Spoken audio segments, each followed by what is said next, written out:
Good morning, everyone. Thank you so much for joining us. My name is Sally Aaron. I'm the marketing director for Solazyme's microalgae food ingredient business. Thank you so much for your patience this morning. This is Cooking Up Science. I am very pleased to introduce you to some of the folks who are going to be helping us out today. We have quite a crew here. Starting off, we have Chef Caroline. Solazyme is based in South San Francisco, and Chef Caroline has an organization called the City Kitchen, and we've been working with Caroline for about the last year. Caroline teaches cooking, does catering, has a degree from the French Culinary Institute, but what she really has is a great curiosity about new ingredients. And so Caroline has been working with Solazyme's microalgae food ingredients over the last year. And so we're going to share with you today some of the recipes that she's come up with that uses our ingredients. We are also joined by Alex. Alex is our sous chef who is going to be helping us out today as well. And then over here to my right is Beata Klamczynska, who directs applications for Solazyme. Beata is one of the world experts in terms of formulating with microalgae food ingredients. So Beata is going to be helping us with any questions that you might have that go deep and technical, and that's fine too. So we're going to go ahead and get started. Let me introduce the ingredients that we're going to talk about first today. So Solazyme has two products that we sell. We have our Algavia whole algae ingredients. We have our high lipid powder that we call whole algal flour, and that is basically a whole dried microalgae cell. It's about 50% oil, but it also has fiber and starch and protein. We're going to show you how that works today to help reduce dairy fats. You can also take out egg yolks. You can reduce oils. So Chef Caroline's going to have some examples of that today. We are also going to be highlighting our whole algal protein, which is a new vegan source of protein. These are, again, dried microalgae cells. We grow them through a fermentation process. The whole algal protein is about 60% protein with also about 15% fiber in it. So we're also going to show you some demonstrations with that today. So why don't we kick off? Okay, so we're starting on this side. We are making a kind of classic pairing, which is a creamy tomato soup and grilled cheese sandwich. And the nice thing about this is it's kind of indulgent. Creamy tomato soup is usually, when we cater, we make ours with butter and heavy whipping cream. And in this case, we were able to remove all of the dairy fat. And so you're getting this really delicious, indulgent creamy tomato soup, but it has, basically what we're using instead is the lipid powder, the whole algal flour. And so that the product ends up giving you the same creamy mouthfeel. It happens to be vegan because we've removed all of the dairy fat, which is really nice. We're actually also adding a little bit of the whole algal protein into the soup, and we do that for a number of reasons. One, it actually has a little bit of a savory quality, and so we think that adds a little bit to the soup. We also know that people are really interested in having additional protein in their food right now. And again, if you were vegan and you often do have a hard time getting additional protein, this is a nice way to get it. So, and then the grilled cheese that we're making is made with a challah bread that's eggless, and that's crazy because normally you would never make a challah bread without eggs, and it has that same kind of eggy flavor. And then we've got a low-fat cheese where we were able to reduce the fat by 25%, and that was also made with a whole algal flour. So I'm going to start here. We've got a saute pan where we've caramelized some onions and garlic in a little bit of oil. And so I'm now going to add, this is your whole algal flour, and then this is the protein. So I'm going to add these both, and we're going to stir this around so that it gets really nice and creamy. The nice thing about this is that, to be honest, when we were making this the other day, we just took the flour and protein and put it directly into the blender and then put the soup in there and blended it together. You don't necessarily have to cook it. It's not something, it doesn't make a difference flavor-wise or texture-wise, but we just wanted to show you, if we mix all of this together, how it ends up kind of looking like this very kind of buttery, creamy mixture. So now what we're going to do is... Sorry, Caroline, can I jump in for a second? Because a lot of people always wonder, when you think about microalgae, you might think of something that might be green, but you'll notice that these ingredients have a really lovely yellow color. And that's because the microalgae, when you grow them through the fermentation process, they actually produce a lot of lutein and zeaxanthin. So that's what the beautiful yellow color comes from. So not only are there macronutrients in these ingredients, but there's also these really nice micronutrients that have additional health benefits as well, such as lutein for eye health. Okay, so now you're going to see that we have it looks like a very kind of buttery, creamy base for our soup. Now we're going to add, these are San Marzano tomatoes. If you're making a tomato soup, it's important to have a really nice high acidity tomato, especially if you're making a creamy tomato soup. So you want to balance the cream with the acid. So these are awesome. They come from the Naples region. And so we're going to add, these are just diced San Marzano tomatoes that we're adding. I added a little bit of water earlier. That's what you saw. And then I'm just going to throw in a little kosher salt and some black pepper. And so this is basically our soup. The nice thing about this is you'll also notice we made it in about 5 minutes. It doesn't take very long. So now that I've got this mixture, I'm going to start ladling it into the blender, and we're going to blend it. Actually, Alex, can I have you come? Will you do me a favor and ladle this for us so we can start talking about the grilled cheese? So Alex is going to just put all this soup mixture into the blender, and we're going to blend it on high, and you're going to end up with this really beautiful kind of rose-colored creamy tomato soup. In the meantime, we're now going to start, so we've got some grilled cheese that we've already grilled, and then some we wanted to show you. We wanted you to see the kind of lovely texture of the bread. And so the nice thing is it grills like any other bread. It gets really crispy on the outside. I happen to really love American cheese, grilled cheese. It's one of my favorites. And so anyway, we've actually brushed the outside with a little bit of butter, and then I'm just going to flip these over. And so what we're going to do is transfer the soup to little soup cups, and then we're going to serve your little square of grilled cheese right inside it.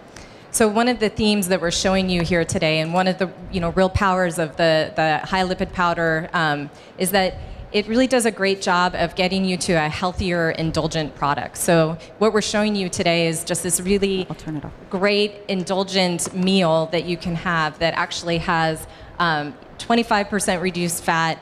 You get 100% reduction in your cholesterol in the bread, in the challah bread. So, and the soup also has a 25% reduction in fat as well with the removal of the cream. And the nice thing too is when you're looking at this American cheese, you're going to see that it's just like really beautiful, stringy, gooey American cheese, which is what you want. And I think the hard part with low-fat products sometimes is that you don't end up with what you're used to. And so it's nice to know that you still, it'll kind of goo and string apart, which is exactly what you want. So. Yeah, and the whole alga flour works particularly well in baked goods, so you can use it in the breads as you see today. You can also use it in, we have some really wonderful cake recipes. I think you have a cake recipe that you've worked on. Yeah, so we started with, we have a really great lemon pound cake recipe that we make for our catering, and we traditionally make it with 2 sticks of butter. And so when we started playing around with the whole algal flour, we realized that it can be a dairy fat replacement. And so I thought, well, maybe if I take out 50% of the butter, 1 stick, what's going to happen? We were actually able to remove, we were able to remove a stick of butter, and then we were actually able to remove all of the egg yolks as well. So we used the egg whites, and then we used the whole algal flour to replace both the egg yolks and 50% of the butter. And it has been the most awesome product. People love it. And if you tasted side by side the traditional lemon pound cake versus the lemon pound cake with these ingredients in it, you would literally not know the difference. But the calories, cholesterol, saturated fat have all been dramatically reduced, which is really very cool. Yeah. Are we ready to do the blending? Yeah. Yep. We are ready. Nope. There you go. Oh, you got to turn it on. Or not. It's not on. Well. Technical issues. We will, I know. There you go. Try it. There we go. Very nice. Hooray. It wouldn't be a presentation without some kind of technical issues. So we're good. So right. What we have going on right now is in the background, we've been madly preparing some of the tomato soup for you. So in just a minute, we're going to start sampling it so you guys can actually taste the tomato soup and the grilled cheese. So while we're doing that, I think we're ready to move on to our oils, right? Yep, I think we're ready. Okay. So you'll be able to taste that in a second. We'll talk about that. We'd love to hear your feedback as we pass those out to you. Now we're going to do the second part of our demonstration, which is using our oils. So we also sell our AlgaWise algae oils. We have 2 products that we're highlighting today. We have our high stability algae oil. The real benefit of that is that it's very high in monounsaturates, but it has the lowest level of polyunsaturates of any oil that you can get. And it's less than 2%. So what that gives you is a really delicious, clean tasting oil that is incredibly stable when you use it. So we're going to be demonstrating that in a fried application today. We are also going to be highlighting our Ultra Omega-9 oil, and that has the highest level of monounsaturates of any oil that you can get and the lowest level of saturated fat. And we're going to show that to you in an Asian dipping sauce. Should we get started? Right. Yep. So oops, sorry. Oh, and you can see, you don't see it, but back here we have a riser, so suddenly Caroline and I are going to be really tall. Which we wish would happen all the time. Right. Okay, so I'm going to start by showing you the dipping sauce that you guys are going to taste when you with your tempura. So this is a mayonnaise that's been made with the ultra omega-9 oil. So if we were making this for a catering event, we would use store-bought mayonnaise, which is traditionally made with soybean oil. And so in this instance, we are using the alga-wise, mayonnaise. And so you get the same mayonnaise product, but with a much healthier profile. The other nice thing about it is the oil is very neutral in flavor, so it's really great for marinades and salad dressings, especially when you're using things with Asian flavors. So basically, I've got the mayonnaise base here. This is some ginger and some garlic that I'm going to whisk into it. And then I'm going to add, these are some chopped green onions. And because the tempura is gluten-free, we wanted to make this dipping sauce gluten-free as well. So this is a mixture of agave tamari, which is a gluten-free soy sauce base, and then also a little bit of sesame oil. And the agave just adds a little hint of sweetness. And then this is kosher salt and a little togarashi, which is a Japanese spice blend that gives it a little bit of heat. It also has a little bit of, it has black sesame seeds, a little bit of seaweed, and some tangerine peel. So this gives it a really nice flavor. So one of the things too, I know we're not doing a high heat demonstration with the Ultra Omega 9, but it has a really high smoke point as well. And it does, which is awesome. So if you're pan searing chicken or anything, or steak or anything where you want to get your pan really hot, olive oil has a very low smoke point. That's why you guys, when you've cooked before, everybody has probably burned their olive oil in the pan while they're cooking. And then if you notice, canola oil will have a higher smoke point. Having a 495 smoke point is very high, so it's much less likely that you're going to end up burning your oils when you're sautéing something. And so that's I think a huge bonus. So our dipping sauce is ready. So now we've got the high stability oil, and this is really hot also. The nice thing is this oil can get very hot. Normally deep frying you would use a peanut oil or a canola oil, and so this is a much healthier way to fry. So I've got some green beans that we've cut into pieces and our tempura batter mixture, and I'm just going to start dropping these in our mixture. And for anyone who's interested, we've created this demonstration to be entirely gluten-free. Mm-hmm. So this is a gluten-free batter as well, correct? Yeah, and actually tempura is often gluten-free. This is made with cornstarch. It actually also does have a little bit of gluten-free flour in it, and then it has a little bit of baking soda and some rice flour.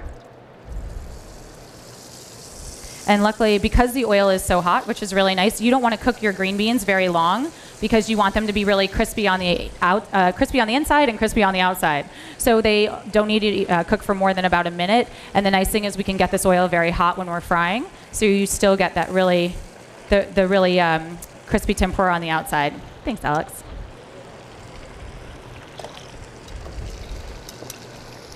So one of the things that we were talking about earlier is your experience with a lot of oils when you're using them in a cooking setting, the cleanness that you get from using our high stability oil. Yes. No. So the high stability oil has been great. We've deep fried. We've made potato chips with it. We've made, tons of things. And so again, having the ability to have a healthy frying oil, that's not very. It's unusual. So we've been really excited about playing around with it, and we've made it, yeah. Yeah, one of the really nice things about the high stability oil is that when you use it, because of the low level of polyunsaturates, you get a lot less polymerization, a lot less gunk that shows up in your fryer. So, from a fry life standpoint, there's, fewer oil changes that need to happen, really terrific benefits in terms of being able to use an oil that helps you have like a much cleaner frying situation. That's true. If you are a restaurant owner and you were using this oil, you would be happy because you'd actually have to purchase less oil and you'd have to change your fryer less. Usually when you have a big, like a fry station, eventually what will happen is you'll get a rim around your fryer and you have to change your oil, and those are the polyunsaturated fats that end up clogging your fryer. This happened to me yesterday too. Wait a second. Can you pull a bowl out so I can dump this extra stuff in a bowl? Thank Thank you. But yeah, so what we were saying is if your oil is very low in polyunsaturated fat, which this is, you're going to end up with a cleaner oil. You're going to have to use less of it and change it less often. So again, as a restaurateur, that's something that would be really a huge added benefit on top of the fact that it's healthier. Yeah. So one of the things also I think that everyone's aware of is that there's such a conversation that's happening right now about around healthier fats. Wonderful. Everybody's getting a chance to taste this. And so it's one of the really terrific things is that our oils are very high in monounsaturated fats. And so when people are talking about fats, the conversation today is, oh, maybe saturated fats, we do want to have those. But, and all the nutritionists that we've been speaking to, they are telling us, well, we're telling people to get it from more natural sources. So get your saturated fat from your meats, from your dairy products.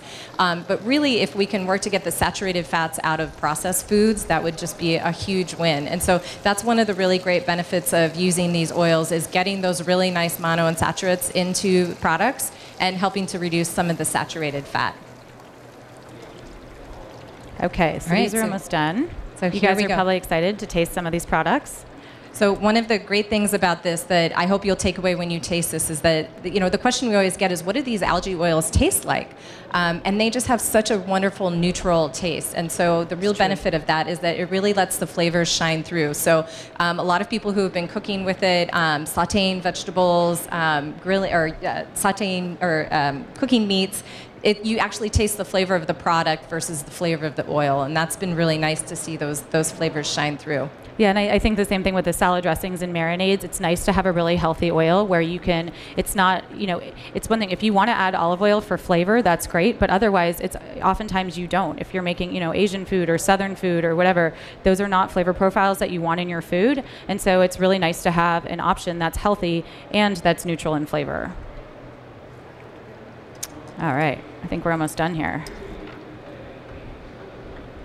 That's great. So while we're prepping that, we have done excellent on our time, Caroline. So this is the presentation of our demonstration. We'll be bringing those out for you to sample in just a minute. But while we're waiting and getting ready to send those out, would love to open it up for questions that anyone might have. I know there's got to be one out there. Yes? I think this is kind of gross, that one. I can kind of hear you. Go ahead. Yeah.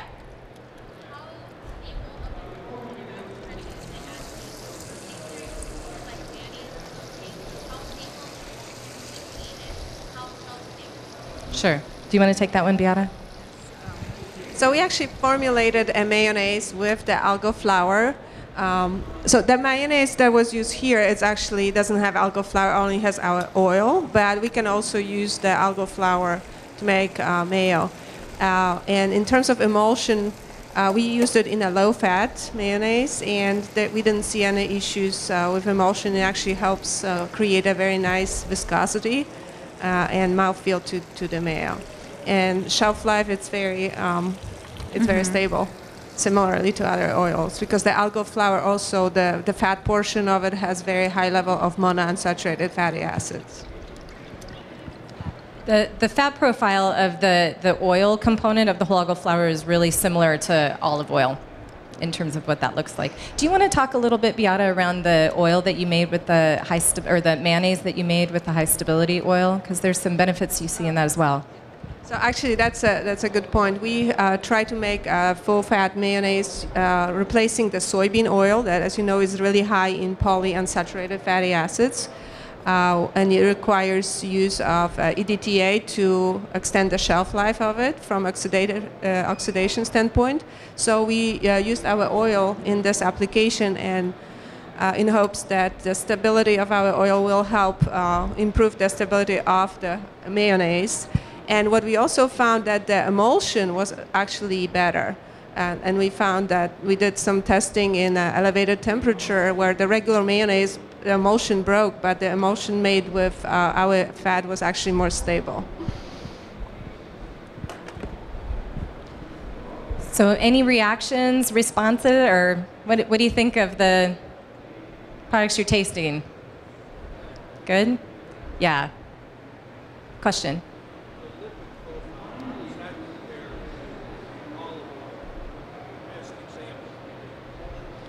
Yeah.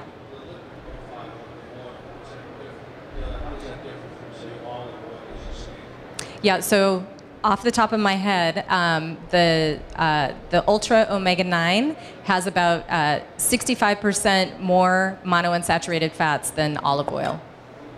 So we're for these two oils, they are incredibly high in monounsaturates. So I don't have the exact number, but I know we have the number at our booth if you want to come by and get those exact fatty acid profiles. Because I don't want to miss. Do you know? Bianca? Yeah, so it's above 90% of oleic acid and about 4% saturated palmitic, and maybe 3 to 4. So it's olive oil has actually almost over 10% saturated fat, and our oil has less than 4.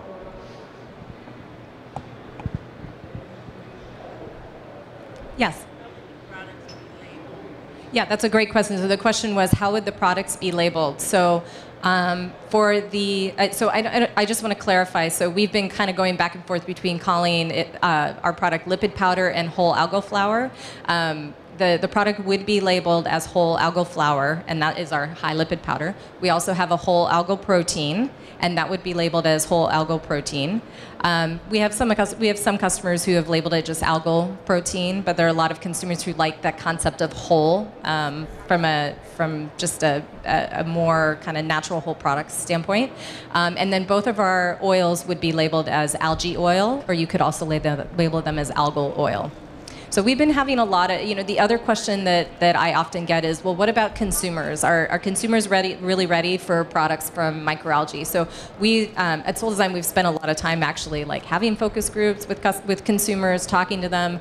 We have a consumer products group that's actually getting ready to launch some consumer products that are based on microalgae. And generally, consumers don't really know that much about algae-based ingredients. There is a little bit of familiarity that's starting in the marketplace based on some of the algal DHA that's in the market right now, but generally consumers don't know a lot about it. What they do think is generally pretty positive. There's usually some really good health associations with it. And when we do comparisons on purchase intent, how likely would you be to purchase a product that's made with algae oil?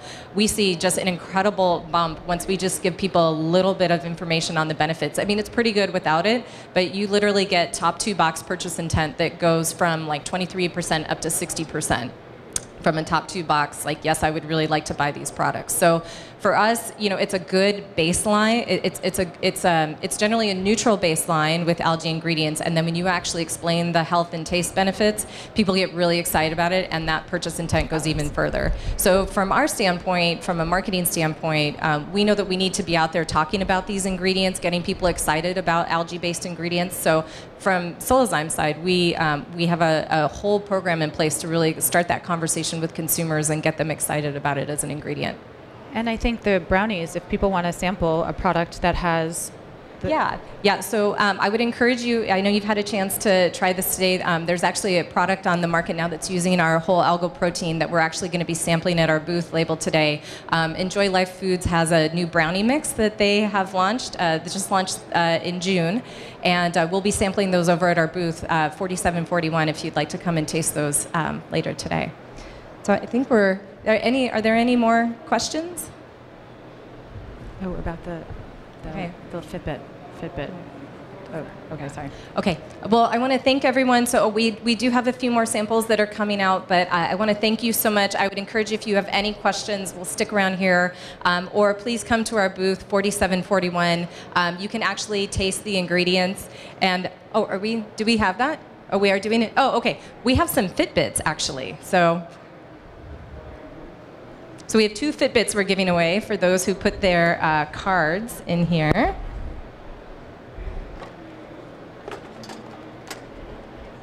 Okay, I will close my eyes.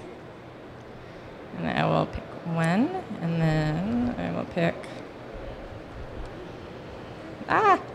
one more. Okay, so we have Wendy Robrecht. Yay! You can come up and get your Fitbit. And Tim Bush. Is Tim here? No, Tim? Oh, one more. Another lucky person. Betsy Blades. Oh, oh, was that you, Tim? Oh, you are? Oh, okay, good. Oh, perfect. Okay, wonderful. We'll get those back in just a minute. Okay, well, thank you so much, everyone, for coming. I appreciate your time and attention.